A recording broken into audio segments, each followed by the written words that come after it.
Hello and welcome to issue number 161 of Headline Heroes, a comedy podcast where we take today's headlines, create a comic book origin story. My name is Drew Mick. Guys? Oh, ding dang, I forgot. We were just so busy this week, we couldn't sit down and record. It's just me right now. How could I have forgotten that? Well, fans, never fret. We do have something lined up for you. This is an episode of the GravityBeard podcast. It just so happens to be one that I guested on. It was at least over a year ago, probably maybe even 2 years ago. I was on it with fellow friends of the show, Keith and Derek of the Pop-Up Filmcast, as well as Paul of the podcast Varmints. We got together, just had a fun time, just talking about our favorite bands that we all knew a history about, and then at the end we decided to put together a sort of music festival of sorts. It was a lot of fun. Had a great time doing it, so we wanted to show that to you. And if you like what you're hearing, head on over to that podcast, give them a listen. We do a follow-up of it probably about a year ago. It was also just as fun, so check them out. Without further ado, here is the Smorgashorde Tour from GravityBeard. There's really nothing sadder than the thought of a Tasmanian tiger. Welcome, everyone, to the GravityBeard podcast. We're recording today in Studio A. Thank you, as always, to our listeners. We appreciate your continued support. Listeners, if you like groundbreaking content, you've come to the right place. And like we've done many times before, we're about to push the bounds of what can be done on a podcast. But before we go any further, I'd like to introduce someone. Many of you already know him. He's the co-host of Varmints. Please join me as we welcome Paul Chomo. Hey, Paul. Hey, how are you? I'm great. Welcome to the show. Thanks for having me back. It's always a pleasure. Yeah, likewise. We're also joined by three other friends of ours from the podcast community. First is Keith Galla, one of the co-hosts of the Pop-Up Filmcast. Keith, how are you? I am good, thank you. Thanks for joining us. Yeah, no problem. Next, we have Drew Mick. He's the co-host of Headline Heroes. Welcome, Drew. Thank you. Thanks for having me. Yeah, thanks for being here. And finally, we've got Derek Glasscock, the host of The Wild Pitch and the other co-host of the Pop-Up Filmcast. Derek, thanks for joining us. Thank you so much for having me here tonight. You bet. We appreciate it. All right, guys, so here's what we're going to do. This show is called I Was Into Their Earlier Stuff. So one at a time, I'm going to give one of you the name of a band. You're going to give us their brief backstory. It might include their history, some of their songs or their albums, the names of their band members, whatever you want to tell us. That would be great. Afterwards, the others can ask questions or add what they remember about the band.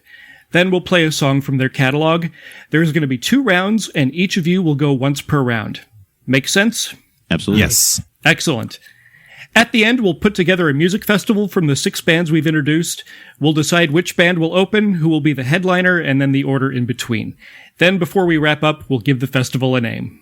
Actually, one more thing before we get started. Before all you guys joined us, I needed to determine the order that you guys were going to go in. And I was having trouble deciding, so I took a break to practice axe throwing in my living room. It was actually going really well until one of them slipped out of my hand, and it sailed out of the living room into the kitchen, where it sliced off a piece of a giant cheese wheel that I had sitting on the counter, and then a small piece of the cheese wheel fell on the ground, and a cartoon mouse grabbed it and started running away. And before he could disappear into the half-circle hole into the baseboard, I asked him what order we should go in. He paused outside the door just long enough to flip me off with the middle finger of his little mouse hand. So, Drew, you're going to go first. Oh, Keith, that little mouse? Keith, you're going to go next. Real quick, Chris. Yeah? Was it the right or the left mouse hand? Golly, that's a great question. I'm trying to visualize. Or was it a double mouse hand? And also, what kind of cheese? I think, we have a whole collection of cheese wheels in the house, and so I don't remember which one it was. Because the type of cheese and which hand it was really determines whether he said Drew or not. No, he definitely said Drew. Okay. He definitely said Drew. Yeah. And I think it was Gouda. I think it was a giant wheel of Gouda. Oh, I'm definitely okay with that. That is fine. Okay, good. And then, Derek, to answer your question, I think he's left-handed. I think he used his left hand, which... Most cartoon mice are, actually. Well, and he only had 4 fingers on each hand, so he was definitely a cartoon mouse. That or the axe got him, got him as well. Oh, dear. Yeah, you never know. I mean, accidents happen. Yeah. So, Drew, you're going to go first. Keith, you're going to go second. And Derek, you'll go last. And we'll do 2 rounds, and we'll go in that order. Sounds good. All right. All right, Drew, you ready? Yes. Doesn't matter. Okay. Okay. Please tell us everything that you remember about the great band Junior Jimmy Brigade. Junior Jimmy Brigade. As I recall, I believe they were late 90s, maybe early 2000s. Best known for lots of their bass beats. And mostly they were all about, early on, they were all about, growing up and coming of age. As they progressed, though, they kind of started to get a little more weird, a little more experimental. They tried to try different instruments. They were best known for like electric tambourine solos and stuff like that. They did have a lead singer that went off and tried to create a solo career for herself, which comprised a lot of slow funeral dirges, stuff like that, really trying to appeal to that funeral wake crowd. They did have another member. This is a fun fact. Went off and tried to join a cult, which was interesting. It was in the middle of one of their tours. They had a concert to do, and one of their bassist was gone. Turns out he just went out, walking in the woods, found a cult that worshipped a giant wooden stick. So yeah, they kind of just wrote him out. They got their start. I believe they headlined at a Hungarian goulash festival, and that's where they really took off. Not in Hungary, of course, but more popular in Northwest Territory of Canada specifically. I couldn't tell you why that happened, but that's kind of what I know about Junior Jimmy Brigade.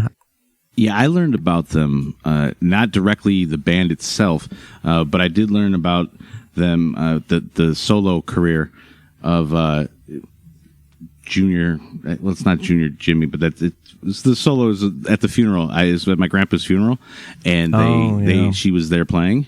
And I love then finding out about their other early work, because it was no vocals at all with her songs at the funeral. It was just a very low very didgeridoo kind of thing. Yeah. Oh, the didgeridoo, the Darth Vader theme with the didgeridoo was amazing. It really played well. Yeah. And you heard that live. Yeah. Oh, it was amazing. And I mean, it's a funeral already, so everyone's in tears. But at your family member's funeral, but I'm so jealous you got to see him live. I mean, it's already there's not really a dry eye in the house already, but to then hear that performed by the didgeridoo, just really just everyone just in tears. Wow. Man. Are you jealous that you didn't get to see them live? Because seeing them live meant being at a funeral. Yeah. Would have loved to have seen them live. It's very unfortunate that was a funeral, of course, but like. So you're very envious that Keith knew somebody that died. Yeah. In the early aughts. Yeah. Yeah. Very. The thing that I remember most is the attempt at the wooden stick worship. Yeah. Man, because you know when you find a band that really speaks to you, you kind of glom onto them, and you just like really. And when they were experimenting with the wooden stick worship music, I was like, finally, something that speaks to me, wooden stick worshiping. But they kicked that dude out and went back to funeral dirges. It was a weird time when they were trying to incorporate the cult into their band and try and like play the wooden stick. It was not their best time. I saw that on VH1 special, I believe, something like that. That was mostly just a way for them to like reach out. They were really just trying to gain extra fans at that point in time, and not the best fans too. You want a cult following, but not really a cult. And that's super niche. Yeah, the wooden stick. But I mean, they would have got $15 in a CD purchase from me. But oh well. Hey, Derek, were there other bands that you've enjoyed in the past that were involved in wooden stick worship? Yeah, Steven and the Seven Sticks. They did a lot of stick clacking and stick songs. I love that. Stephanie and the Six Sticks, they were kind of like, they were a rival band. They came up at the same time. But Steven and the Seven Sticks, yeah. because there were 7 sticks. Also, weirdly, Fleetwood Mac. I don't know. Yeah, they're weirder stuff. And Korn had like a time when they got into stick playing, but we won't talk about them. So, Drew, what are a couple of some of your favorite songs by the Junior Jimmy Brigade? So I liked some of their, like I said, more of their early stuff. Toilet Paper of My Heart. That's a good one. Kitchen Hitchin'. Mm-hmm. Why You Looking at Me? Stuff like that. You know, that real, like I said, coming of age. Like, it really helped me through, like, high school. So, Why You Looking at Me? That was Junior Jimmy Brigade? Yeah. Yeah. It's one of those songs you hear on the radio, and you never really realize who it is. You just kind of like, you nod your head when it comes on. Well, it's been covered so many times. Yeah, that's true, too. Yeah, and it's probably best known by their cover by the Lampshades. Yeah. So, Drew, you definitely prefer their first 3 albums to their second 3 albums. Yeah. The Stick Worship / electric harmonica stuff, or tambourine. Nah. Not for me. I've always been a big fan of the 4th album, but that's just me. Why is that? It really brought together the original sound, the funeral dirge sound, and the stick sound. They tried to cram it all together to see if they can make it work for that one album. And I just thought the experimental flair was there and just amazing. Yeah, they tried some fusion stuff, and it was really, really underrated. I have to agree. So their 4th album was Levity the Sun, wasn't it? Mm-hmm. Yeah, that wasn't bad. I think it was a little too experimental, but I didn't mind it. Yeah, the lead song "Elevator to Nowhere" was that's the one that always really sticks with me over the years. At least once a year, I pull it up on Spotify. Reminds you of that funeral, of course. Yes, it does. Yeah. Well, that was a song for a generation, in my opinion. Mm-hmm. Levity of the Sun had like 8 skits on it and like 6 interludes. It was a bunch of filler material. Keith, you're crazy. And there was there was some like record scratches on it that like they kept in, even when it moved to CD and whatnot. Mm-hmm. Yeah, they just kept that in. Apparently, it was just part of the songs. That's static, yeah. Mm-hmm. Well, the point of being experimental is you're trying new things, and they certainly did that, and I appreciated that about that album. Yeah, they hold a special place. Absolutely. In music history and in my heart. All right, so let's hear the single from their second album. This is Junior Jimmy Brigade with All the Pretty Girls. When they were in junior high, never wanted to be with the guys, and now they're gonna graduate, won't date anyone under 28.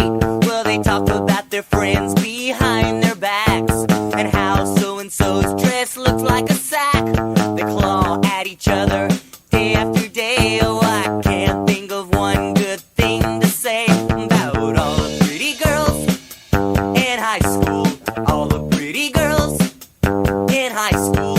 All the pretty girls go yak, yak, yak, and all the pretty girls drive new Cadillacs. All right, once again, that was All the Pretty Girls by Junior Jimmy Brigade. Keith, you have the next band. Tell us all about Spontaneously Kung Fu. I've only met you guys recently, but it's amazing that you're able to pull up one of my all-time college favorites there, Spontaneous Kung Fu. I went on a road trip once when I was in college, and we went out to West Des Moines, Iowa, and that is where I first saw these guys play. They were actually playing in somebody's house. It was not even a house party. I was just driving through. My car broke down. I stopped. I went up. I knocked on somebody's door. I wanted to use their phone. And there was like 10 people sitting in the living room. And these guys came out. And they just started jamming away in what, to me, mostly can be described as like an alt grunge polka type band. It was something I had never heard of before. And honestly, I was supposed to be on my way to a job interview the next day, another state over, and I stayed there and just watched them as they played a 6-hour set deep into the night right there. Wow. Yeah, it took me a few years then after that to get back around to find out more about them, to find out that they were... they kind of changed their name a few times, but I was able to tie them back to Spontaneous Kung Fu, and I found a very cool album called 1-2 Kickstep Slapface, and I really... Oh, yeah. it's hard to find on Spotify or anything. I've got a random, I've got just a random, like, looks like one of those old recordable CD type things, and it just has some stuff written on it about them. But it's great, and you guys really took me back in a nice throwing that name out there really takes me back to some good old days. Keith is remembering a lot tonight. Mm-hmm. So, tell me, Keith, do you remember which state you were going to that was one state over from Iowa? Yeah, the one on the other side. Which one would that be? Well, actually, I was cutting through and up, so I would have been going to, I do believe, North Dakota. Okay, that checks out, yeah. Eventually, you'd eventually get to North Dakota, I think, on that trajectory. If I go straight, it's like a diagonal, and I go there, then I could end up there. Yeah, so it seems not like it's one state over, but yes, it was a big job interview. I never got the job because I never got the interview. Did you get there, or were you just too busy jamming with spontaneously kung fu? I'll be honest, like 4 days went by, and I was still at that house. Wow. That's what they do. My car had been fixed like within an hour. They helped me out with like the tire and stuff like that within an hour. But man, I just sat around just hanging out and watching these guys. They left. They came back 2 days later. They played again. I guess this is where they practiced, but I thought it was like a live show they were doing. But it was just really kind of cool. Eventually they kind of asked me to leave after a while, but that's just, and then I didn't get the job. But spontaneous kung fu. And man, it's that really, it's got like I wasn't expecting at all to hear the voice out of that guy either. When you first hear him, it's not what you expect when you see what he looks like. Oh, really? I've never actually seen a picture of the guy. Spontaneously? You've never seen him? Spontaneously, yeah. Nobody has. I saw him because I was there. I'm glad you brought up the I've heard rumors like they have this reputation online of being just like really good guys. So the fact that they helped you with your car problems and then just let you chill there for 4 days before politely ushering you out the window. Spontaneous Lee and his band fixed your car in an hour? No, well, some other people living in the house while they were playing, but I was just sitting there and I was mesmerized. And I'll be honest, so their second EP that they put out had a song called "Man on My Couch, Why Won't You Leave?" And it's about me. Is that you? Yes. Oh man, yes, that's crazy. It's amazing. You don't understand. I mean, because of the fact that it is in a foreign language as well, you can't understand exactly what it's saying. But "Man on the Couch, Why Won't You Leave?" is. I've kept that secret. Even Derek didn't know this story. But now that you say that, and when there's so many times Keith-san is said in that song, it's you. Oh, okay. Wow. Mm-hmm. Well, and then my memory is that 2 albums later, they came out with a sequel to that song, and I think it was a lot more literal and direct, and it was Keith, seriously, get the hell out of here. Mm-hmm. Yeah. And that was you, I assume. Oh, yeah, that's still me because they wrote that one. It didn't come out till like 2 albums later when they were doing like a best of like collection of like rare B-side, best of and rare B-sides because it's something else that they recorded like the 3rd day I was there. Oh, so it wasn't like a reprise like several years later they were like, remember that time? No, and they made a song? No, okay. No, they dug it up and they were like, oh, remember that guy? Let's just put it out again.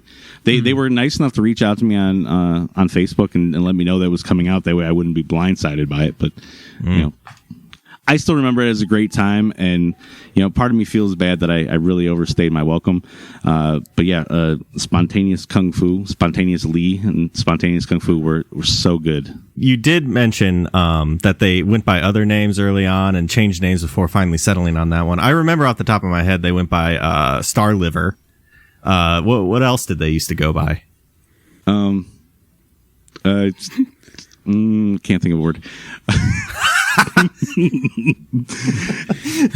It was Calculated Decision Lee Kung Fu.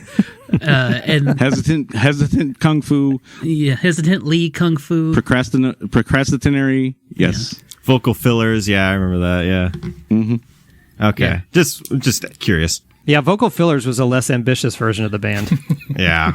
Not a good version. Well, that's when Spontaneous Lee, he stepped away for a bit to do his own solo thing, and they did vocal fillers while he was gone. It was a amicable, like, I'm gonna step over here, let me record this, and then I'm gonna come back and we'll do something together Wow, so again. they had a rich history prior to you seeing them play in somebody's house. In your mini Woodstock situation that you kind of invited yourself to. No. I was seeing the very early days, and what I'm saying is, like, it took me a while to find them again because they broke up. Well, not break up, but they switched names.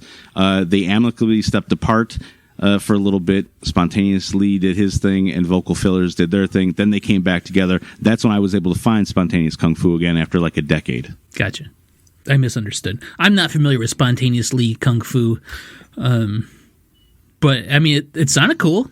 Yeah, and I mean, it's the first band, Drew's emotions brought back. They brought back some really touching emotions and some heartfelt emotions because it was about my grandpa and him passing away. Is how I very much remembered the Junior Jimmy Brigade. However, this one much more positive vibes and positive feels. Even though they forced you out of their house and told you to never come back. It's still like a great 5-6 days that I was there. It was awesome. Wow. In West Des Moines, Iowa. You stayed for 6 days even though they changed your tire in an hour? Yes, I did. He was lost. He was just lost, like in the tunes. And so you totally blew off a very important job interview one state over, supposedly, to hang out with Kung Fu. The worst part about this is I left after 5 days, and I just stayed out on the porch, and I slept out there, and I listened to the band through the window for like one more day. That's how great these guys were. Wow. I'll lay some knowledge down as an Iowa native. I just got to say, it's probably a little bit West Des Moines kind of drew you in as well. It just, once you get there. The corn. Yeah. Yeah. Mm-hmm. So, Keith, are you saying that they played the entire time you were there? Off and on, but like I was waiting for them to come back constantly. I was like, I don't want to miss the next show. Even though it was really, I think, just practice now that I think about it, and they just had some friends sitting there. Keith was trying to pay admission, and they were like, no, this, you don't understand. Well, it was like a Saturday night when I first got there, so I thought it was like that they were like playing at somebody's house, and I was just going to hang out till they played again. And then they kept showing up like, every other day, and I figured I'll practice. But it sounds like they played a normal, like maybe a 2 or 3 hour set on a Saturday night, and then a 5-day encore. Yeah, exactly. 144 hours of spontaneously. Pretty much every time I got ready to jump in the car and leave, the guys showed up to like do their thing, and I was like, "Oh crap, I'm sticking around again." Yeah, the work ethic of that band is just legendary. Mm-hmm. And I think the depth of Keith's fandom is really showing out too. Like when he loves something, he loves something. I'm learning a lot of things about Keith tonight. Mm-hmm. Yeah, we are. Some good, some bad. Yeah, sorry about your grandpa. That's rough. Hey, don't worry about it. I got to hear some great music. Yeah. He would have loved it. Very jealous. Hey, can you guys move on to Derek a little bit, because I'm getting torn up here. Oh dear. It sounds like I'm laughing, but I'm crying actually. Well, let's cheer things up and listen to one of their biggest hits, shall we? This is from their album 1-2 Kick Step Slap Face, which you talked about. This is the Chinese buffet peel and eat shrimp tray polka.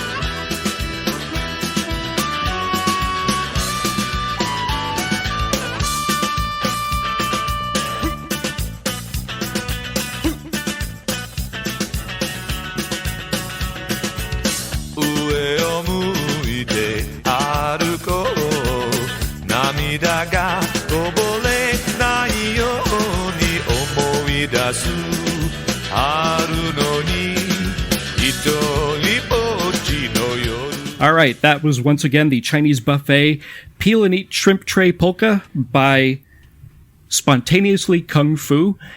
Our next band, Derek is going to tell us all about. They are called Dairy Queensryche. Oh, sure. Man, Dairy Queensryche. So Dairy Queensryche, they started off as a bunch of Dairy Queen employees, believe it or not. Dairy Queen and Brazier, they're slasher because they had burgers and dogs and chicken fingers as well. And they used to play all of their music through the drive-through. So when you pulled up, they had a demo queued up and they would play it. You know how like a lot of the newer drive-thrus, they have that pre-recorded "Welcome to McDonald's. Would you like to try one of our super scrumptious garbage pails?" Right? So that's exactly what it sounds like. Yeah. And then you get like confused. You're like, "No, I don't want a garbage pail. I just want a Big Mac." And they're like, "Can I help you?"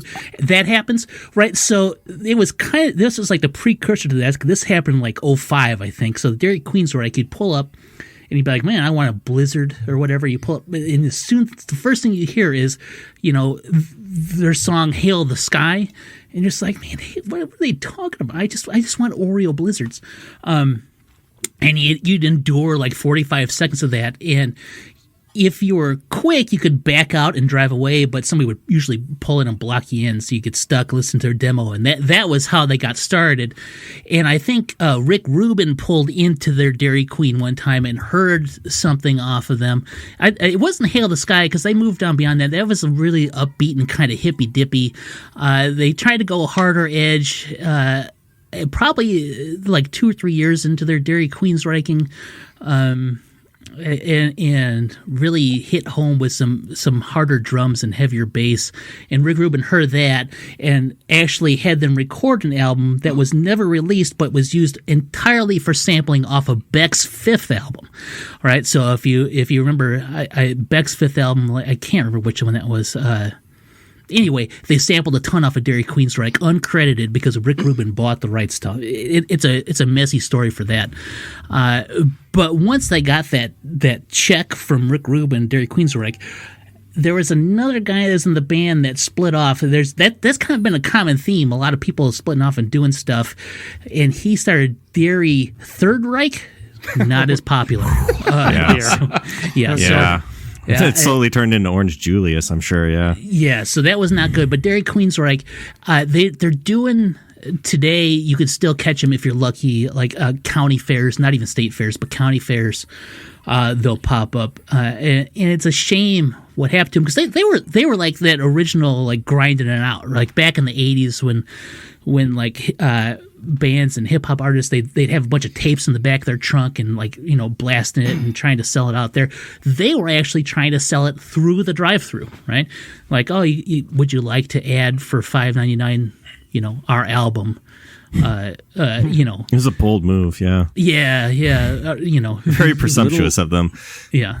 Little known fact. Rick Rubin is the one who named them Dairy Queensryche before they were going as Peanut Buster and the Parfaits. Oh, yeah. Wow, that was a fun fact. Yeah, like, he really gave them a lot more of a street cred with a new name, because the other one sounded much more like 50s rock, and this really kind of more was a very much in the era name, Darius Queenreich. Yeah, Dairy Queen. Darius Queenreich? Darius Queenreich was an entirely different artist. Dairy Queensryche, though. Yeah, they were more like hippy dippy, like they had like, hippy dippy cone, maybe. I don't know, but yeah, like the first ever band that I've ever heard of that really peddled their stuff through the drive-through. Yeah, the first album, Lactose Tolerant, was great. Where they really wholeheartedly embraced lactose. Yeah, it was really an endorsement. You kind of have to if you're going to be a Dairy Queen. I mean, you can't not. You kind of have to be all for it. Well, that's a good point. And then I actually remember, because there was a guy that worked at Dairy Queen, and he had another band that was also Dairy Queen themed, and it was Orville and the Oreo Blizzards. Oh, yeah. But then he made manager and got moved to a different store, and so he couldn't be part of the new band. Yeah. That was a problem they had too, because like retention at a Dairy Queen is really low. So they were constantly looking for new drummers and bassists, and they had one manager that actually, she graduated high school and then went away to college. So and she was the lead singer. So actually, what we hear on like "Hail the Sky," their big song, that's actually she was a shift manager that got promoted to assistant manager. Her name was Emily. Yeah. Yeah, she was great. Yeah. Every summer you would get a new lineup of kids that were in the band. It was really weird. Yeah, new high school students. Yeah. Yeah. All right. Well, this is the first single from their album Lactose Tolerant. A little bit of backstory behind this. The song is called Please Pull Forward to the Next Window. And it was really clever because people would just follow the instructions, but they didn't know that that was the beginning of the song. So this is Please Pull Forward to the Next Window by Derry Queensryche. Chaos falls into design, measuring distances with the naked eye. Waxing moon, waning sun, constellations appear one by one. Here's a simple green star, here's a simple green star. Hail, hail the sky. Hail, hail the stars. Hail, hail the sun. Hail, hail the tide. Opening up the river. All right, that was Please Pull Forward to the Next Window by Derry Queensryche. Thank you so much, Derek. Our next band up is Elephant Man Crush. Drew, tell us all about Elephant Man Crush. All right. So Elephant Man Crush is the epitome of a one-hit wonder band. They had their song, it's a one-hit wonder, and I can't remember what it's called. It's called Pillow on Your Face. Yeah, that's it. They were best known in that song for their fast-paced lyrics, their clever rhymes and whatnot. But it was just a bunch of guys getting together in a garage, and they recorded that song and they posted it, and it got hugely popular. And after that, they didn't do anything else. They just had a great social media presence, and they just had that one song, and everyone just loved them. So then people would, be trying to get them, book them at places, and they would just lie and say, yeah, they'd do it. But then people would show up at these places thinking Elephant Man Crush would be there. And guess what? They weren't, because they weren't really a band anymore. And people were just so embarrassed that they had shown up and kind of felt like they had been tricked a little bit. But then they would just go around saying they were just so embarrassed. They would go around saying, oh yeah, the Elephant Man Crush. Oh, they were so great. And, the band was amazing. Had such a great time. So from there kind of spread from word of mouth and stuff like that. Social media, but again, no band after that one song, just people really kind of scamming for money because obviously places would put down a deposit for them to come in. No one has really blown the whistle on them, which it's kind of a problematic thing. Urban legend has it is that the band actually does attend most of those shows. They just stand near the back. Yeah, just kind of in different various disguises. But the disguises are kind of worthless because no one really knows what they look like. Yeah, they didn't really send any pictures out of themselves. Just that one song, just that sweet, sweet song. Pillow on Your Face. Pillow on Your Face, yeah. Mm-hmm. What are some of the lyrics to Pillow on Your Face again? I'm normally really good at this, and we've hit like a lot of these acts that have really kind of fallen into my wheelhouse so far tonight. But I'm misplacing that song. So later on in the song, there was a lot of. That was the main chorus at the end, yeah. And that was supposed to be the pillow on the face, yeah. It was more disturbing than melodic. It's amazing that how much traction that song got with the general population. Like people, it was the quintessential graduation song that one year. Remember that? Like everyone would play it. Everyone yeah, overplayed. It was there. It was always at a graduation. You're just like, geez, Louise, this song was made for a purpose. Thank God for Vitamin C in the graduation song for coming in and taking over. The Vitamin C's replaced Pillow on Your Face. It's the graduation song of forever, I guess. It really spoke to a lot of people, and I can't. I guess maybe I'm too old. I don't know, but yeah, it just didn't really work for me. But I don't know. But yeah, you still know so much about him. It's amazing. I kind of consider myself a bit of a music buff, most of a music buff about the obscure things, and Pillow on My Face is just the most obscure you can get. Well, they were just a star that burned so brightly for, it was a short time, but they made such an impact on music for that brief period of time. So it was really impossible not to know about them. If you went to any graduation, yeah, absolutely. Yeah. Yeah, Drake says he's influenced by him. Wow. Holy cow. You know what? Now, yeah, I can hear that. I can hear that with some of Drake's stuff. All right. Well, let's hear a little bit of the song by Elephant Man Crush, Pillow in Your Face.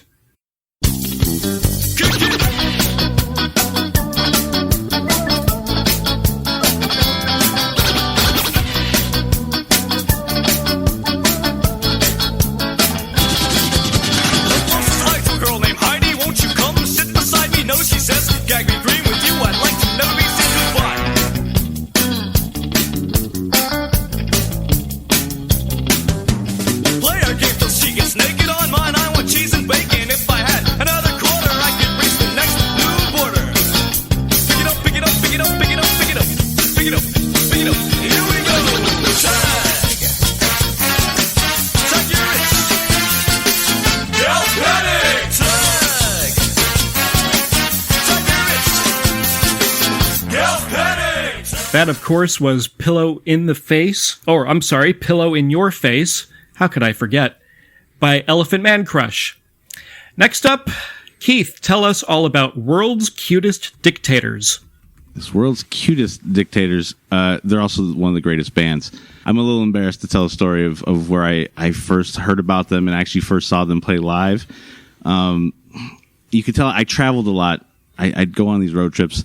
Like I said, I'd go to a job interview in North Dakota, and then I got stuck in West Des Moines. One time I was down in Tijuana, and I was at a local animal show, and these guys opened up for. They were like the opening act, kind of to get the crowd going. They had a nice, a little bit of a nice southern twang to it, but also with like this. I don't know. It seemed like more of like a. I don't want to say an alt poppy sound to them, but yeah, they played about 6 or 7 songs that really got the crowd really revved up and ready to go for this like really popular animal show that was going to be on right after them. But they were the opening act, and it was great. And I've never been back to Tijuana again, so unfortunately, like my knowledge of them, what they've done past that, hasn't gone very far. But I picked up the small cassette while I was there. I picked up cassette, I put it in, and I listened to it quite a number of times on my drive back from that. And the World's Cutest Dictators. They're good stuff. So if a normal cassette is let's try to think of it like in terms of size and relative size. Let's call a normal cassette a horse-sized cassette. Are you saying you picked up a donkey-sized cassette of the World's Cutest Dictators? Yes, yeah. And Sure. boy, did they put on a show. But it was and because it was like an EP. I mean, it's a little bit smaller than a full-size cassette, and it had like 4 songs on one, 2 more. When you say you left Tijuana and you don't know what they did after that, did you leave Tijuana right after they performed, or did you stay for your animal show? We're learning a lot about Keith tonight. I'm loving it. Well, I was there for like again a little bit. I hope this really doesn't get out too much to the general public. I was there for a little while. It had to do with not only the show I saw, but there was a little jail time involved. I had a Walkman. I did listen to a lot of World's Cutest Dictators while I was there.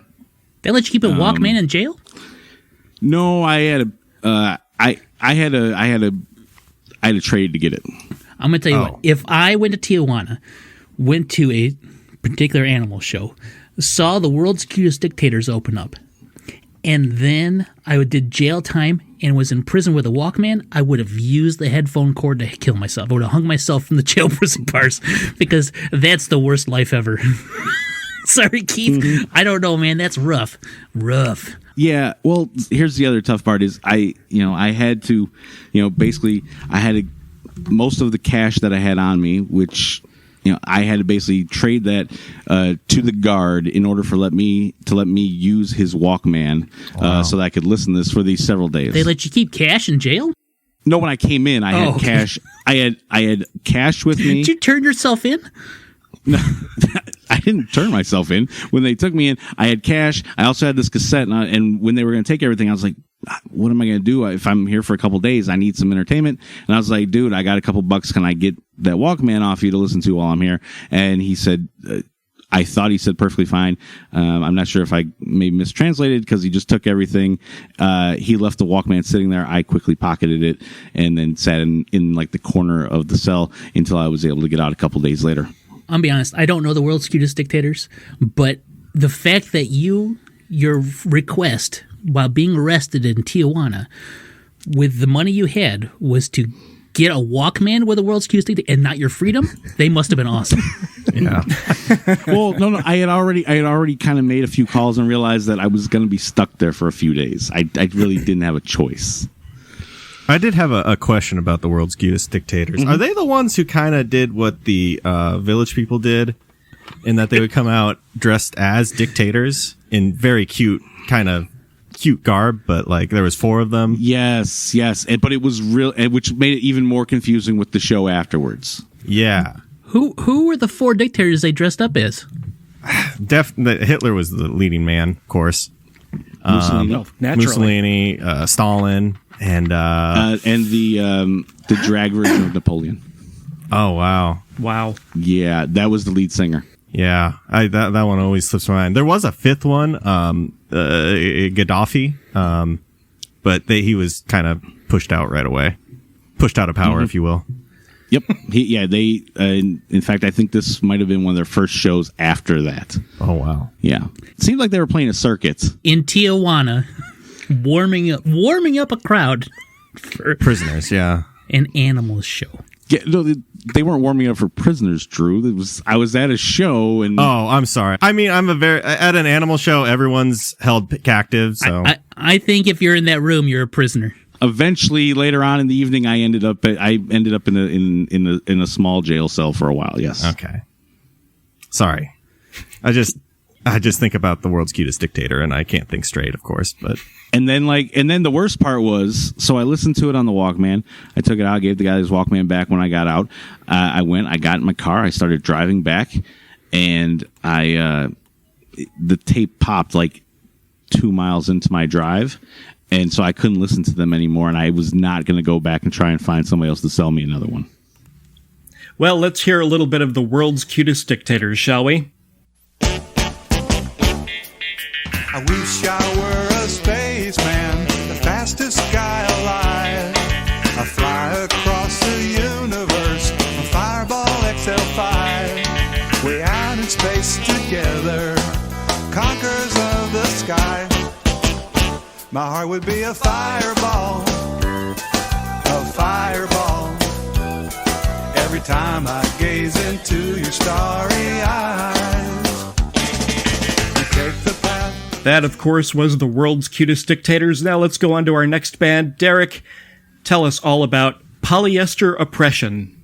So Polyester Oppression, man, when I first heard them on, it was college radio, traveling through Des Moines, Iowa, as a matter of fact, going one state over. I heard them on the college radio with this song about going to Houston and like this girl that was gorgeous. It had this song that they wanted to, like, remember the Stray Cats? They wanted to come back and be like a new version of the Stray Cats. They had one guy that was a big fan of the Doors, but not Jim Morrison, but the organist. I can't remember what his name was. Anybody can help me out on that one. I can't remember. Cardboard Willie. Cardboard Willie, the organist, the famous organist for the Doors. He's a big fan of him. And the lead singer, you wouldn't call him a great vocalist, right? But kids today would say he's got BDE, right? He had stage presence. He was out there. He had swagger.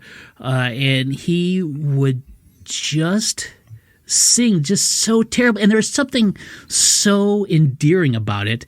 And they had legions of fans throughout the Midwest for a good chunk, like 06 to I don't know how recently. I kind of lost track. I've stopped following him with it. Not a whole lot of activity or albums lately.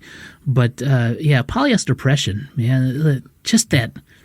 I could still hear his shrill voice in my head. The stage presence and pyrotechnics at their shows made Yeah. you forget all about his not great singing voice. Yeah, like even the studio work, like they could not do anything in studio to bring his voice into like a reasonable pitch or a key. You know, it was just all over. And he Just never like played, or when they performed, never had a microphone. He was just that loud. It's Yeah. just crazy. He could just belt, and it wasn't good. Yeah. But everything else, ooh, wow, Yeah. blown away. What did you guys think when they brought in that female singer to sing harmony with him? She was great. She was great. It wasn't so much harmony as it was she was trying her best. Yeah. It seemed like maybe she was a little oppressed. Oppressed, yes, and depressed as well, but never impressed. I think, you know, I don't want to put like a story to her. Like I don't want to put words in her mouth, but I bet you she saw it as a situation where she could really shine, and because they had a big fan base, maybe she could like use it as a springboard. But really, yeah, she was just kind of shackled to Johnny. Yeah, that was his name, Johnny. I don't know if he even had a last name. No one cared. You're saying you don't even think he had a last name? Well, I mean, he may have been born with one, but he shed that long ago. Like a guy like that with that kind of energy and confidence doesn't have room for a last name. He's like a Madonna or a Cher or a Yeah, Prince. Yeah. Beck. People you just don't know them other than by their one name. Yeah. It's been stripped from the histories. Yep. So out in the entertainment world, people would just reference Johnny, and you would know that he was the lead singer for the Polyester Depression. In the Midwest, And yeah. Yeah. And again, I've heard Johnny is not. It's not like his name was like Johnny Smith or something. His name was something completely different. He just started calling himself Johnny. And he and- spelled it and just- really, really weird. It's like Started with a D. Yeah, DJAHKNEE. Johnny. Wow. I mean, nowadays it'd make it awesome. It'd be very Googleable, but you know. Yeah, it's like your search engine optimization would be high with that name right there. Not a whole lot of people with Johnny.com. He'd have no problem getting a Twitter handle with a name like that. No. Well, now he might have had some fans, like, because they predated Twitter by a few years, so he might have had some fans as soon as Twitter came out that I'm gonna be at Johnny. So he might have had to be like at Johnny or the real Johnny, maybe. Or Johnny with a silent D. Mm-hmm. It's kind of a long Twitter name, but Yeah, back then you could have Twitter handles that were like 20 characters long. That was where you got most of your message out there. It wasn't tweeting. It was your handle, of course. No, it was like your landing page. Was Polyester Oppression the one that had that entire album that drew inspiration from movies that had stampede scenes in them, specifically the stampede scenes? Yes. So really it turned into that one scene from Lion King. Yes, there's the Lion King, Jurassic Park. Oh, yeah. Yeah, so I believe what was the movie where Tom Cruise plays a Native American? Mission Impossible. Yeah, there was a stampede scene in there too, I think. Yeah. well, and then there was that one album that did quite poorly, and the entire album was just animal noises from extinct animals. Yeah. Yeah, because after you got by the interesting part of them like actually having the sounds and hearing animals you hadn't heard, like that kind of effect, it's cool to listen to a couple times, but after that it falls apart. It also feels like they didn't do as much research because like you can hear a cow in there and like I don't a cow's alive. I don't know what they were thinking. There's cows everywhere, right? Yeah. Right. I remember that album, and Johnny was really inspired by, he saw like a making of, speaking of Jurassic Park, it must have been a big influencer, because whatever, there was like pig noises and whales noise, they combined those to make the sounds of dinosaurs. And he's like, nobody's ever heard dinosaurs before. So he tried to do that. He would take a cow and a cat and kind of like play them over each other, maybe backwards, and like it's a dodo, you know? And it didn't really hit like his earlier stuff. Because people had already seen Jurassic Park and they're like, yeah. And they knew what dinosaurs sounded like. And as soon as Twitter did open up, Neil deGrasse Tyson immediately disproved the science of it. So, oh yeah, he's always doing that. That's all he does. Plus, even though people appreciated at least a little bit the creativity of it, that just gave way to depression because it was all about extinct animals. Mm-hmm. Wow, it's like, they're really kind of a roller coaster to me. Wow. There's really nothing sadder than the thought of a Tasmanian tiger. Well, it's funny that you should mention that. The clip that we have picked out is from the album Animal Noises from Extinct Animals, and it's called Tasmanian Tiger.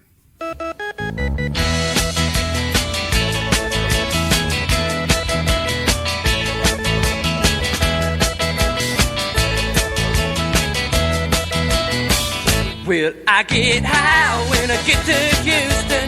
I get high when I see that girl. I get high when I get to Houston. I get high when I see that girl. She's a Houston Elm over, Houston good looker. Houston Elm over, oh she moves so fine. She's a Houston Elm over, Houston good looker. Houston Elm over, oh she moves so fine. All around the world.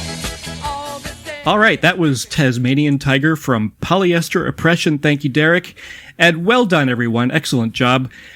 All right, we had Junior Jimmy Brigade, Spontaneously Kung Fu, Dairy Queensryche, Elephant Man Crush, World's Cutest Dictators, and Polyester Oppression. Now it's time to set our music festival, and this is all up to you guys. You need to choose which band will open, who's going to be the headliner, and the order in between. And, of course, don't forget to give our festival a name. All right, I think because of the fact that they haven't been seen in a long time, they really only had one big hit song. I mean, if you really want to build it up throughout the entire thing of this entire concert, I mean, Elephant Man Crush would be an amazing headliner. Absolutely. We could probably book them. Yeah, they would open the show and then do the encore. They'll bring the house down. Oh, wait, I just reached out to them on Twitter. They said they're in. I just paid them too. All right. Thank you. Yeah. Didn't he need a Kickstarter for that? Wow, drew it to Venmo. Nice. Yeah. So this is not a hypothetical conversation. It's become very real very quickly. Yes. Yeah, so I really hope they've got a bad track record, admittedly, of not showing up. Yeah, and we do have to worry about the fan crushers that come. They go wherever Elephant Man Crush is going to be at, and the fan crushers. But they buy merch. They buy a lot of beverages and stuff. So our show, we could be paying for the entire show just with them. Yeah, but they put weird face makeup on, and they put one of those like rubber elephant noses on, and they'll get in your face if you're not wearing a rubber elephant nose. It's just the most annoying fan base. Some of those guys actually they strap the pillow to their face. It's crazy, but they drink a lot, so our drink sales could be really good with them. They drink a lot of Fanta. You guys want to close the show with a band that may not show up. Oh, I thought we were opening with them. What does headline mean? Headliner is the big act at the end. Because I think the most people show up for them, and they have such the biggest cult following. Plus, it's been years. It would draw in the crowd, and they'd have to be there the whole time. However, I will say this though: Spontaneously Kung Fu, they've been known to just jam for like hundreds of hours, and people don't leave. So do we want them playing at any point prior to the other five bands? Well, I think they're kind of in the middle, because then you got a little time where you can relax a little bit. You're just going to listen to a good jam session. And then you're hoping that they're going to come back on. But what if they go on for 5 days? And then you stay there. Yeah. How long is this music festival? Is 1 day, 2 day, a week? Well, by Keith metrics, that's 6-7 weeks probably. You're going to be there, even though it's done. Well, I've learned my lesson a few times. So. Unless I'm stuck in jail again. But yeah. It's taken you multiple times to learn your lesson? Keith. A lot of road trips. A lot of road trips, finding a lot of bands, guys. Yeah. I would say maybe a 2-day kind of thing. I have a question. Are you going to have to build an actual drive-through for Dairy Queensryche? Oh, good question. That might be a problem. Are you going to make everybody that attends the festival get in their car and drive through a drive-through just for that one act? That's admission. Yeah, that'll be admission. Yeah, I mean, you could play, Dairy Queensryche could play for all the people that are stuck in line paying to park. Oh, excellent. Oh, there yeah. you go. Yeah. Well, then maybe it makes sense for Dairy Queensryche to open. Yes. Yes. And the opening is not like, hey, everyone get in, we're going to start the show at a certain time. It's we're opening because we're going to play as you're just trying to get into the venue. I like that idea a lot. Are we indoor? Are we outdoor? I think it's outdoor. Outdoor venue? I don't know. I'm picturing this as I'm Drew. You're paying them. Where'd we book space? I did tell them it's an outdoor thing, and they said, "Cool, we'll be there, absolutely." And then they gave me their Venmo account. Yeah, information. What about in the middle? What's gonna really pump it up? Because I think there's no better like hype band to like really get things going in the middle when you're kind of in the slump than get some dictators out there. Mm-hmm. The world's cutest dictators.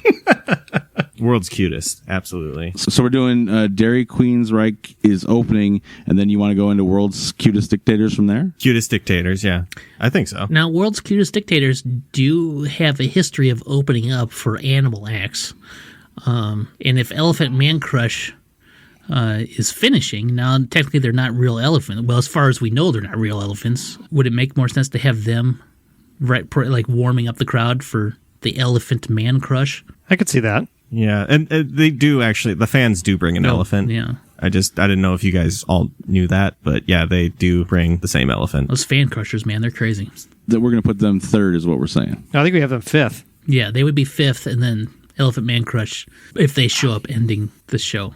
I've got Dairy Queensryche in the opening position. Yeah. Then World's Cutest Dictators in 5 and Elephant Man Crush in 6. And then I think, So we need 2, 3, 4. well, you put Spontaneous Lee, Kung Fu, Oh yeah. somewhere in the 2, 3, 4 spot. Did you want to put them third? I think third's good. Yeah. We could also leave it open and just let Spontaneous Lee be spontaneous. Oh, have them. It's kind of a It's his floating name, performance. Could be whenever. You got to have the 3 bands in the middle just hanging out, finding out when he's going to play. Yeah, exactly. Yeah. They all are waiting on spontaneously. And like people start to go out there, like they put one foot on the stage and then Spontaneous Lee comes running out because he's, spontaneous Lee. Kung Fu.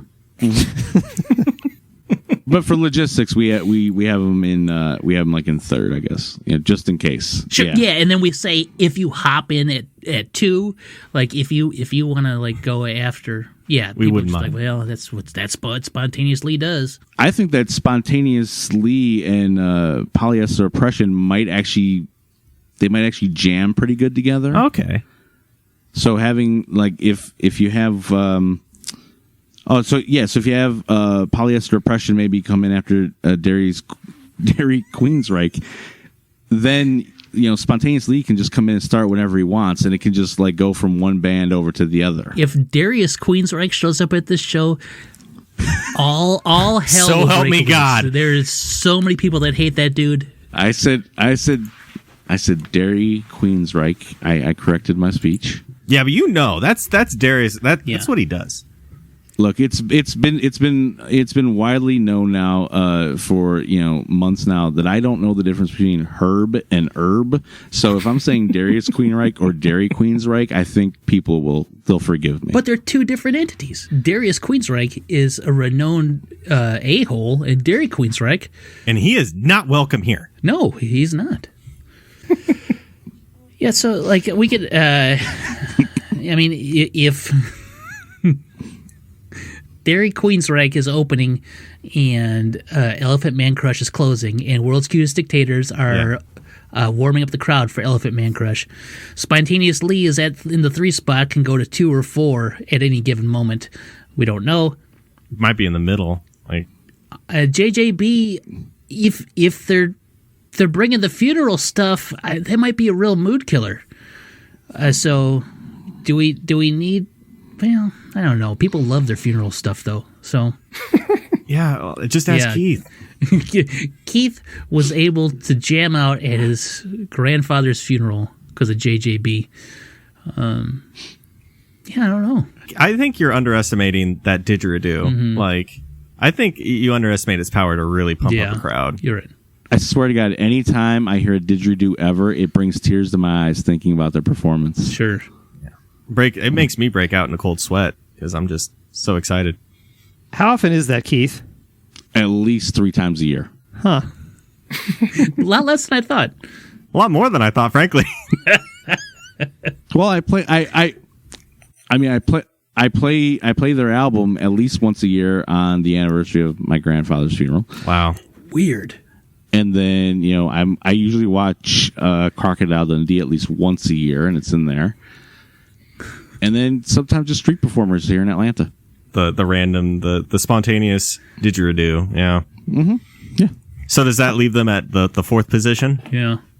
Yeah, I think so. That's a solid lineup there. Do we have our lineup then? Yeah. Great. Okay, let me just go over it real quickly. Yeah. We've got Dairy Queensryche working the drive-thru as the show opens. Then we transition to Polyester Oppression, who could be joined early by Spontaneous Lee Kung Fu, who may not show up until the third spot. And then after that, we might still have Spontaneous Lee Kung Fu, but that's when Junior Jimmy Brigade's going to come on stage. They're going to be followed up by the World's Cutest Dictators, and then if they show up, the show's going to close with Elephant Man Crush. I mean, Elephant Man Crush has been paid, so I don't see why they wouldn't show up.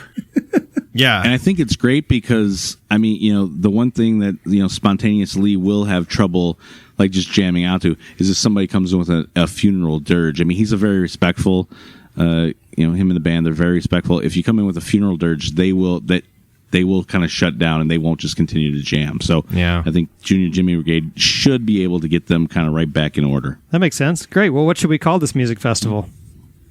I usually turn to Derek for these things. Man, I don't know. This is such a weird collection of music and personalities. It's not. Is this like the first annual? Do you think we'll get in trouble if we call it Coachella? It depends on how you spell the cella part, I think. Okay. And plus, they're only there for like 2 weekends a year. We could actually probably use their space. What if we call it Spontaneously and Everyone Else? Because, I mean, really. It's really Spontaneous Lee's show. Yeah.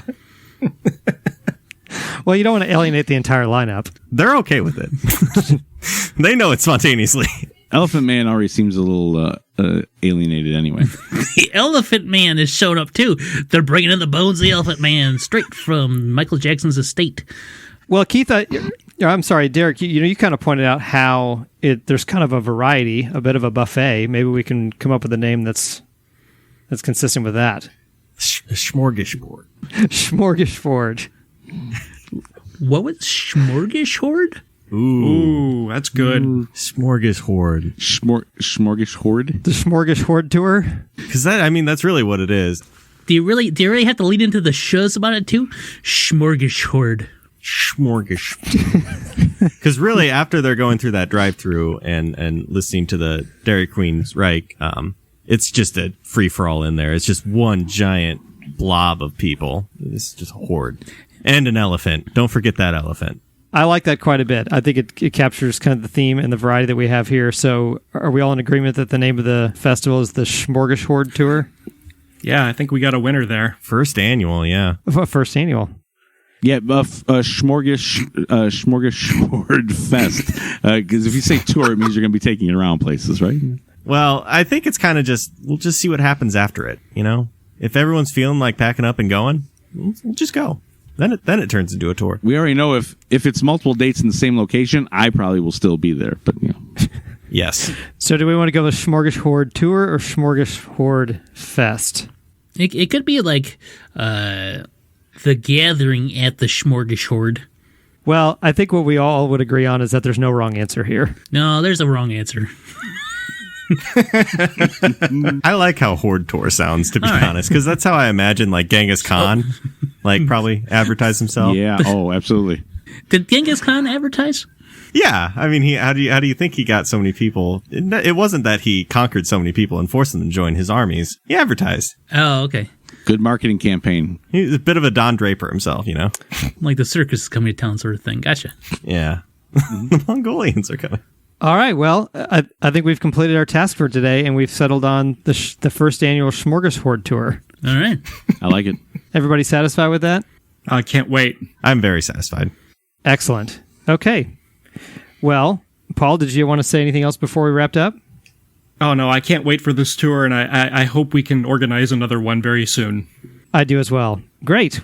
All right, we only have one more piece of business before we go, and that's I want to turn to each of you guys and let you guys share with everybody where you're from and where to find your shows. Paul, you first. Where can we find Drew's show? Put me on the spot there, man. No, I'm kidding. I'm kidding. Paul, tell us the name of your show and where can we find it? Thanks, Toph. My show is called The Varmints Podcast. I am the host of it, along with my co-host, Donna Hume. She's wonderful, and it's basically a nerdy podcast about animals. All right, Keith, tell us about your show and where we can find it. I'm the one of the two co-hosts, along with Derek, of the Pop-Up Filmcast, where we fabricate fictitious film festivals and movie marathons. And we do that every Tuesday. You can find us on Podbean is our main home, and then from there, iTunes, Google Play, Stitcher. We're on Spotify. Give us a listen. A lot of good stuff. A lot of good festivals there as well. Check it out. Great. Drew, what about you? So I am one of the co-hosts, along with Nathan and Tanner, my two friends, of the Headline Heroes podcast, where we take crazy, wacky news article headlines and use them as inspiration for a comic book origin story. So we get some crazy heroes and villains out of that. We are on iTunes. We just got on Spotify. We're pretty excited about that. So check us out. And we'll wrap up with you, Derek. Like he said, Tuesdays, Pop-Up Filmcast. But if you want more wacky media, why wouldn't you? Every other Wednesday, myself and aspiring entrepreneurs, we use 3 random elements to create pitches for ridiculous things. And that's the Wild Pitch Podcast at wildpitchpodcast.com and Wild Pitchcast on all the socials. Well, my sincere thanks to each of the 3 of you for coming on the show today. I really appreciate it. Yes, thank you. I am honored. My sincere thanks for inviting me. Yeah, this was great. Great. Thanks, guys. And Paul, thanks for being my co-host and for coming up with the idea for today's episode. Oh, thanks for having me. It's always a pleasure. Really was fun. Absolutely. All right, here are some credits. There are 3 ways you can donate or support the show financially. First, you can go to patreon.com/GravityBeard. We're also on PayPal. That link is paypal.me/GravityBeard, or you can search our email, contactthebeard@gmail.com. Or you can find us on Venmo by searching GravityBeard, all one word. GravityBeard is a proud member of the PodFix Network. It's a terrific lineup of shows. Go to podfixnetwork.com to check them all out, or search @PodFix on Twitter. Also, please check out PodFix Presents. It's a podcast from the collective minds of the PodFix Network. Listen to it on Apple Podcasts or any other podcatcher. You can find our show on Twitter by searching @TheGravityBeard. We have a Facebook group for the show called The GravityBeard Interns. Come find us there. Or you can call us on the GravityBeard hotline. That number is 321-465-2180. Our theme song is Sophomore Makeout by Silent Partner. Their stuff can be found on the YouTube audio library. You've been listening to GravityBeard. It's what your ears will want to be listening to. Say goodbye, everybody. Goodbye, everybody. Bye. Goodbye, everybody. See ya.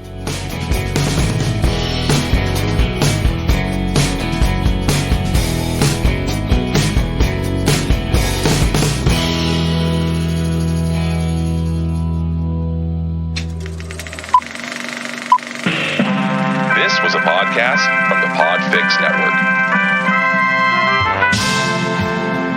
You can check out more shows like it at podfixnetwork.com.